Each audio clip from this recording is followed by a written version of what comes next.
ہزاروں مر رہے ہیں جہاں میں، عذاب الہی ہے یہ کرونا۔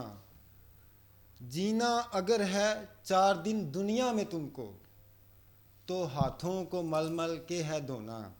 کورونا وائرس سے بچاؤ کے لیے جہاں ہر شعبے کے لوگ عوام کو احتیاطی تدابیر اپنانے کی ہدایت کر رہے ہیں، وہیں لاہور کے نوجوان شاعر محمد اعظم بھی میدان میں آ گئے اور کورونا وائرس سے بچاؤ کے لیے خوبصورت شاعری لکھ دی۔ منہ کو ڈھانپ لو، ہاتھ نہ ملاؤ کسی سے، گلے سے تم کسی کے ہرگز نہیں ملنا۔ ملیں گے ہم کو ہر موڑ پہ کئی یار، دور سے ہی بس سلام ہے کرنا۔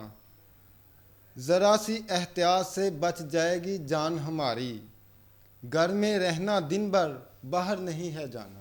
نوجوان شاعر محمد اعظم نے کہا کہ شہری احتیاطی تدابیر اپنا کر اپنی زندگی بچائیں اور قوم کو مشکل سے نکالیں۔ کرونا وائرس آ تو گیا ہے، اب ہمیں اس سے ڈرنا نہیں لڑنا ہے، تو اسی لیے میں نے اپنی شاعری میں احتیاطی تدابیر استعمال کی ہیں، لکھی ہیں۔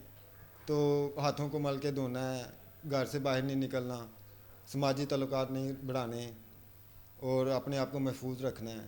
اس بات میں کوئی شک نہیں کہ کورونا سے بچاؤ کورونا کے علاج سے بہتر ہے۔ کیمرہ مین ولی شفیع کے ساتھ سید عباس حیدر، نیوز 1 لاہور۔